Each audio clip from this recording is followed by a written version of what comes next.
Alright, Shalom. This is YAHAWAH with the GMS Dallas camp. And I have here the brother Shaquat. Shalom, shalom. Alright, first off, I want to say Kal Halal, Yahawah, HALAL, YAHAWAH, Ba'ashem, SHAM, YAHAWASHI, Yahawashai, Ba'ashem Rekakadash, YAHAWASHI, Brakatam.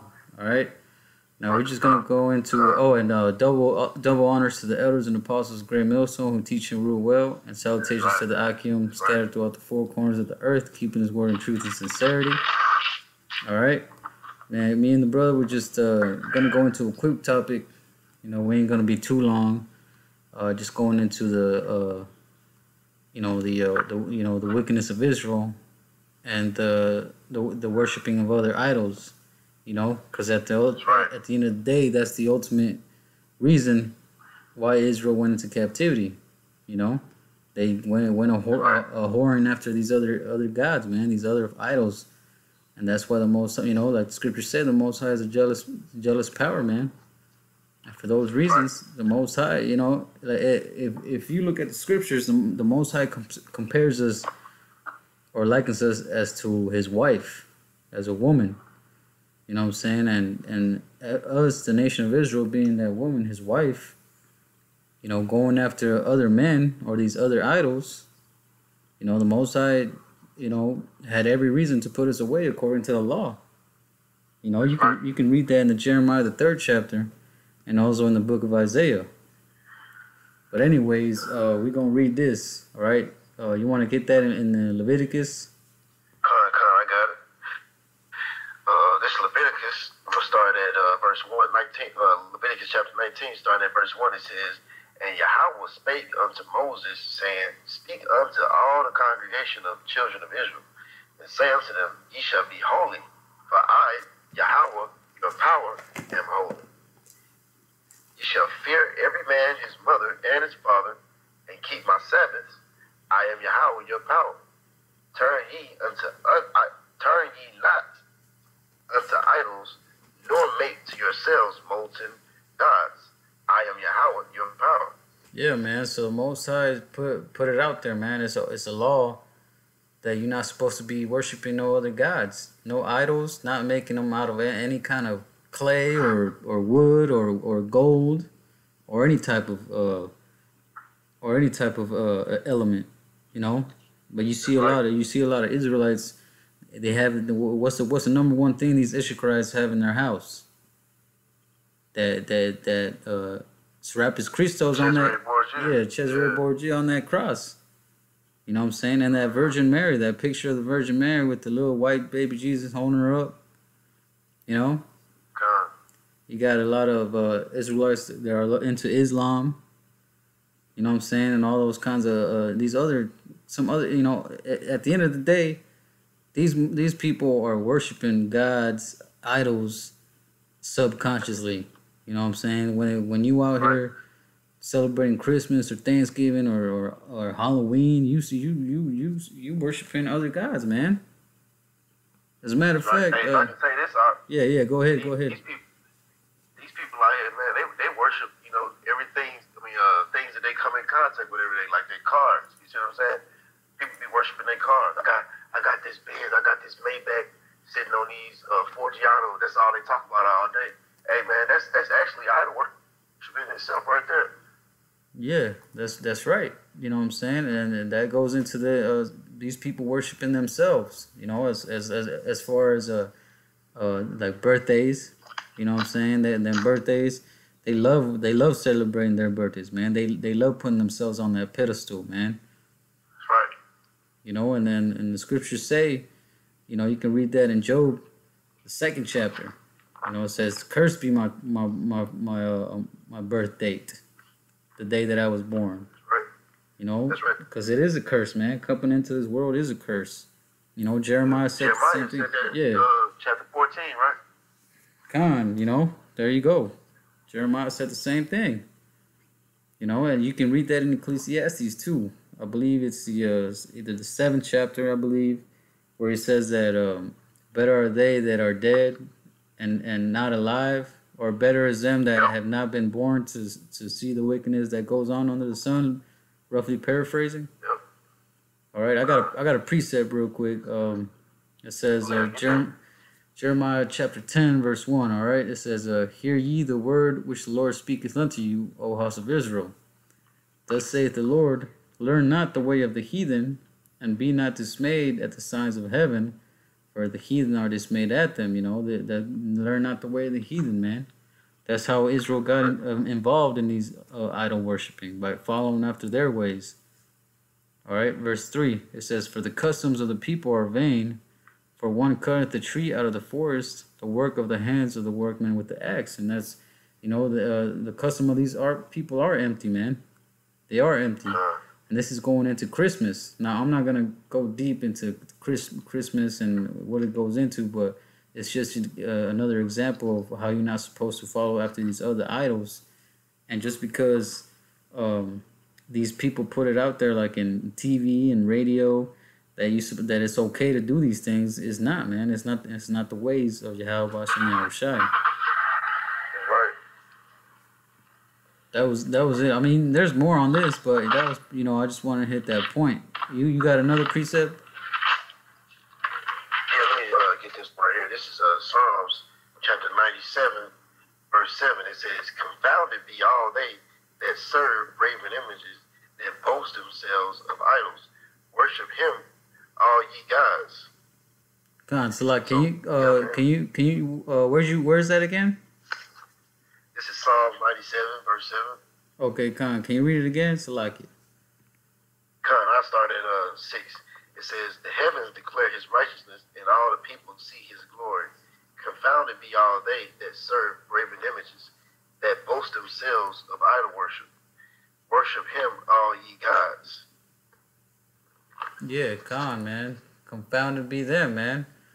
You know, and when you look up that word confound in the Hebrew, it means to put to shame. You know, be ashamed, be disconcerted.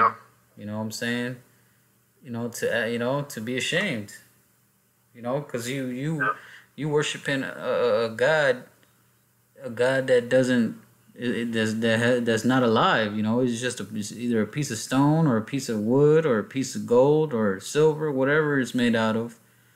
And it might not even have an image, a physical image. It might just be something that they made up. You know, and you know, everything that's not linked to the scriptures or to YAHAWASHI YAHAWASHI is vain, man. Right. It's empty. There's no soundness in it. You know what I'm saying? You got more on that? Let me see. So I got a precept real quick. Come on, get that. All right, so this is Jeremiah chapter 2. Let's see, where is it? Let's see, give me 1 second. That's it on that precept too, you got it. Okay, that's it on that? Okay, yeah. Fine. Okay, this is it right here. Jeremiah chapter 2, verse 13. "For my people have committed two evils. They have forsaken me, the fountain of living waters, and hewed them out cisterns, broken cisterns that can hold no water." You know what I'm saying? And that's true, man. They've hewn them out cisterns that can hold no water, man. And forsook the ways of YAHAWASHI YAHAWASHI. They forsook that fountain of living waters, man. That they forsook an actual living power and went a whoring after these other idols that really don't exist. You know? They were really made up by these other nations. You said you had one in Isaiah 44, right? So, like, what'd you say? You said you had one in Isaiah 44? That's right. I get that right now. Okay, come. Unless you got another precept you want to bring up. What we talked about right now, about how, you know, these idols that these people worship, they don't live, they don't breathe, okay? They're not any kind of actual beings, okay? It's just all spiritual fornication. So we're going to get this in Isaiah 44, and I'm going to start at 8. It says, "Fear ye not, neither be afraid. Have not I told thee from that time, and have declared it? Ye are even my witnesses. Is there a God beside me? Yeah, there is no God. I know not any." want to break that down? I can break that down. Yeah, go ahead, break it down. I mean, it's being, straight up obvious, straight to the point right here. There are no other gods, okay? It's only one God, YAHAWASHI, okay? The Most High's name is Yahawah, and his son we sent here for the nation of Israel, his name is YAHAWASHI. You see, there are no other gods and no other entities that Israel should be giving over their spirit to and worshiping. You see? Yeah. Verse 9, it says, they that make a graven image are all, start over. It says, verse 9, it says, they that make a graven image are all of them vanity, and their delectable things shall not profit. And they are their own witnesses. They see not nor know that they may be ashamed. God. Yeah, that's right, man. Them graven images are nothing but vanity, man. Things that don't profit. And that reminds me of a scripture. Can you get Wisdom of Solomon, chapter 14? Start at the 12th verse. You know what I'm saying? Because at the end of the day, they can go ahead and worship all these different idols, all these made-up gods, all this bullshit. But at the end of the day, the Most High is gonna come back and destroy it and destroy all that, man. He's gonna destroy the image, them graven images, along with the people worshiping them, and that's mostly directed to the nation of Israel, man. You got that in Wisdom of Solomon. Wisdom of Solomon. You said Wisdom of Solomon, chapter 14. What verse? Verse 12. Verse 12. I got you. It's Wisdom of Solomon, chapter 14, verse 12. It says, for the devising of idols was the beginning of spiritual fornication, and the invention of them, the corruption of life. Okay, Khan. Hold up. Start up at verse 9. Khan. This is Wisdom of Solomon, chapter 14, verse 9. It says, for the ungodly and his ungodliness are both alike hateful unto the Most High. For that which is made shall be punished together with him that made it. Khan, because if you go to Isaiah, I believe the 40th or 41st chapter, it talks about how they make those images with their hands and with tools, and you know what I'm saying? They cut a tree down and put it in their living rooms and deck it with gold and silver and all that. You know what I'm saying? Then people that be doing shit like that, and it goes along with all these other idols that they be making up, or them people that made it, and the image is gonna be destroyed, man. Go ahead. That's right. It says, Wisdom of Solomon, chapter 14, verse 10. It says, again, for that which is made shall be punished together with him that made it. Therefore, even upon the idols of the Gentiles shall there be a visitation. Because in the creature of the Most High, they are become an abomination and stumbling blocks to the souls of men and a snare to the feet of the unwise. Yeah, man. So if you're not rooting in this truth, you're not focused on this word and don't have that understanding, man, you're gonna be swept up by these other idols, man. These other philosophies, these other ways that are not the ways of righteousness, man. If you don't have this garment on, garment. When I mean garment, I'm talking about this wisdom. You're gonna be susceptible to any kind of demons and any kind of other wicked things.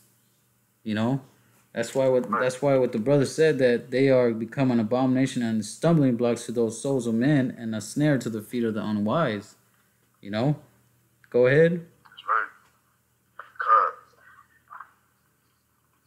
Starting in verse 12, Wisdom of Solomon, chapter 14, verse 12. For the devising of idols was the beginning of spiritual fornication, and the invention of them, the corruption of life. Yeah, man, that worshiping of idols, man, was the beginning of spiritual fornication, man.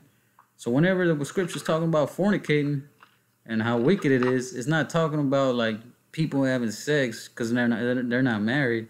It's talking about them worshiping other gods, worshiping, going after different philosophies, They're not according to the scripture. That's what that's talking about. Because if you look up the word fornication in the Greek, it goes into the worshiping of idols and from the fornication and from things strangled and from blood and something like that. You know what I'm saying? But it's mostly talking about the worshiping of idols. Not the worship, not you going around having sex with women and shit like that. That's not what that's talking about. It's talking about spiritual fornication. As in you going around worshiping a different God that's not of the scriptures of YAHAWASHI and going after these other philosophies. All right? Right. Let's see. Is there more to that?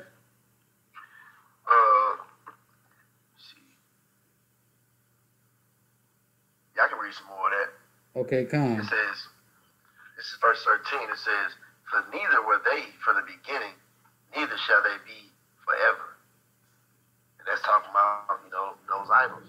They weren't here, man. Israel was not given the laws and Serapis Christos as things to worship in the beginning. Okay, when we got taken out of the Exodus, out of Egypt, Moses went up on that mountain and got the laws of the Most High and brought them down to Israel alone. He didn't get a statue of Serapis Christos. He didn't get a golden calf. He didn't get, any kind of other idols or graven images, man. He just got the laws, man. Okay? God, yeah, that's right. You know what I'm saying? That's why in Isaiah, what is that? The first chapter, it says that the ass knows his master's crib. You know what I'm talking about? Or the ox knoweth his owner, and the ass his master's crib, but my people Israel does not consider. You know what I'm saying? That's right, Isaiah chapter 1. Khan, you know what I'm saying? That's right.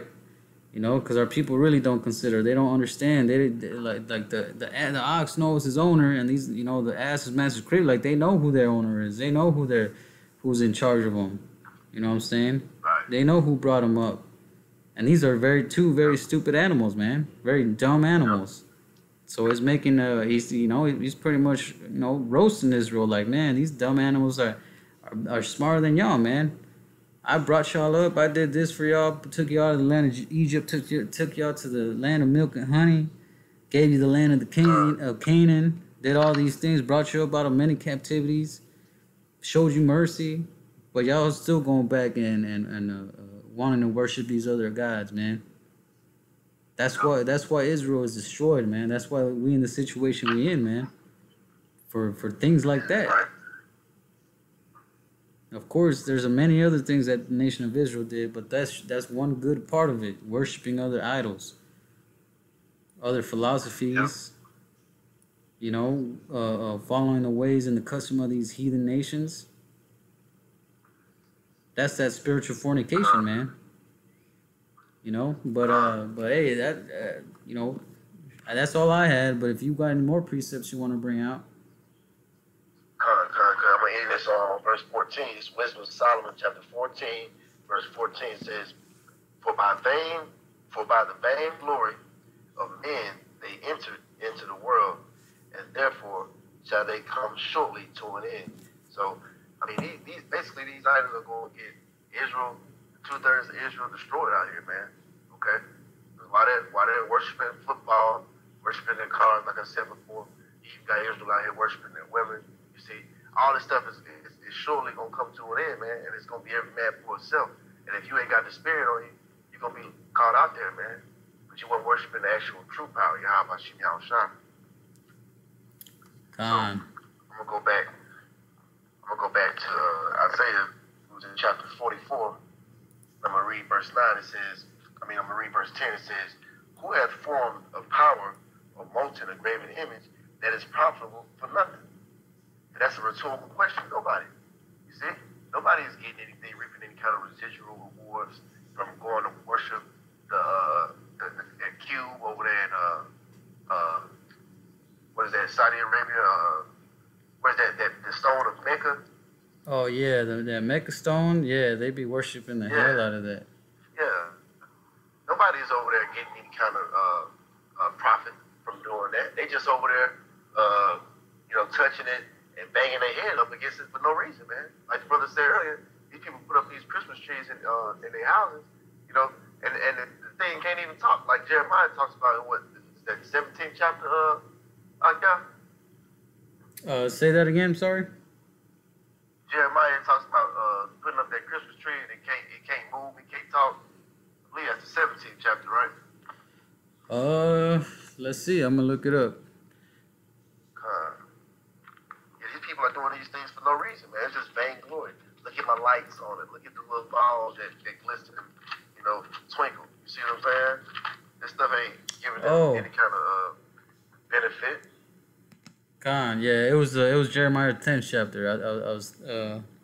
I thought I heard you say 17, but it's Jeremiah 10th chapter. It's 10th chapter, right. Yeah, it says it. You got that out? Can you read that? Yeah, I'll read it from where I left off. Actually, it says, "For the custom of the people are vain. For one cutteth the tree out of the forest, the work of the hands of the workmen with the axe." You know, so that's Christmas, man. They deck it with silver and with gold.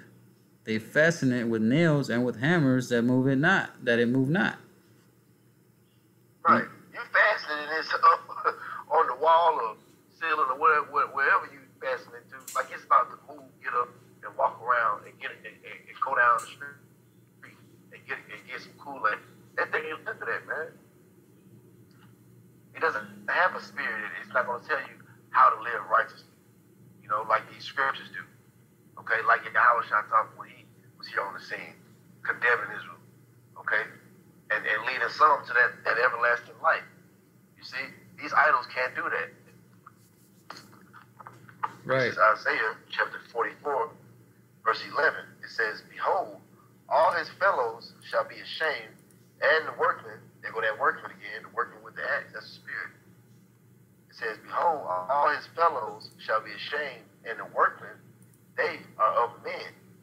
Let them all be gathered together. Let them stand up. Yet they shall fear, and they shall be ashamed together." Right, because everybody who's with this, you know, system of America, Babylon the Great, they're all gonna be ashamed together. You see? Yep, that's right, man. They're gonna be them and them idols gonna be destroyed at the end of the day. But there was a little more on this in Jeremiah. I think that you had. My fault. Oh, you're good. This is Jeremiah chapter 10, verse 5. It says, "They are upright as the palm tree, but speak not. They must needs be born, because they cannot go. Be not afraid of them, for they cannot do evil. Neither also is it in them to do good." You know, there ain't no. These idols really don't have. You know, there's no way for them to move, talk, speak, or any profitable thing that is going to come out of them. You know, you could bang your head on that wall over there in Israel all you want, but it ain't gonna do nothing for you.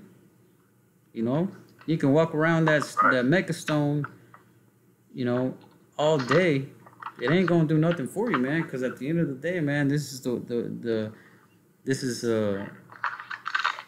everything is in control of YAHAWASHI, no matter what other nations worship or believe in, or no matter what you believe in. If it's not YAHAWASHI, then ultimately you're gonna be destroyed. Right. Along with everything else that you worship and do and believe in. You know what I'm saying? That's right. You got any more on that? This is going in. Verse 12, it says, "The smith with the tongues both worketh in the coals, and fashioneth it with hammers, and worketh it with the strength of his arms. Yeah, he is hungry, and his strength faileth. He drinketh no water, and is faint." And that's talking about physically and spiritually. Okay, these people are doing this, just like the brother just said, for vainglory, and basically no reason. Okay, your head gonna be hurting. All right, you're gonna be thirsty, and that's spiritually. Okay, like how YAHAWASHI talked about, you know, leading people to the water, and they drinking it. That's this truth. They're gonna be thirsty spiritually and physically. They're not gonna have no deep rooted foundation in any kind of, you know, truth, spirituality, spiritually. You see? Gone. It says, verse 13. Oh, you got something up? No, I was just agreeing with you. God. It says the carpenter stretches out his rule, he marketh it out with a line. He fitteth it with planes, and he marketh it out with the compass, and maketh it after the figure of a man, according to the beauty of a man, that it may remain in the house. So this guy is actually, wanting to make this into a man or the image of a man, just like how they've done when they created Serapis Christos, and then went into Cesare Borgia, and now what you have, Jesus Christ. And he's likened after a false image of the Lord and Savior, YAHAWASHI. Okay, you got any more on that? I believe there's more on that, right? No. Oh, yeah. I can keep reading, but it made the point. We can keep going, though. Oh, yeah, verse 14. It says, verse 14, it says, he heweth him down cedars, and taketh the cypress and the oak, which he strengtheneth for himself among the trees of the forest. He planteth, and the rain doth nourish it. Man, so this dude is going hard, he's going ham trying to make this out. Yeah, putting all the effort, all the work in to make this image that's not a false image, you know what I'm saying? But can you jump down to, you can read this, and it'll keep going into all the effort that he's going into, but can you read down to verse 17? We'll skip down to verse 17 now. Yeah, go ahead. It says verse 17, and the residue thereof he maketh a god, even his graven image. He falleth down unto it, and worshipeth it, and prayeth unto it, and saith, deliver me, for thou art my God. And that's what we're going into, man. That's what these people do. This is the way of the heathen, man. This is the way of the other nations, and the nation of Israel has cleaved unto those ways, have learnt those ways, have made those ways their lifeline. You know what I'm saying? But man, you could really just go read this whole chapter and it'll go in. But we made that point. We made that point. But if that's all I had. You got any more precepts you want to bring out? Man, we made the point. Israel got to let go of these idols. They got to come back to their true power. Like I said, like you said, Isaiah 44 is a great chapter. Jeremiah chapter 10 is a great chapter to read up on that. There's a lot of chapters going into spiritual adultery, man, spiritual fornication. So, yeah, we made the point out. Yeah, and that's mainly why brothers like to bring up that one precept in Baruch chapter, the 4th chapter. The Most High didn't put us in this situation because to destroy us, but because we moved him to wrath. And this is one of many reasons why we moved him to wrath. But you know what I'm saying? I just that's all I got. So I'm gonna say Shalom, HALAL, YAHAWASHI, YAHAWASHI. By Hashem Rukakwadash, and with that, Shalom.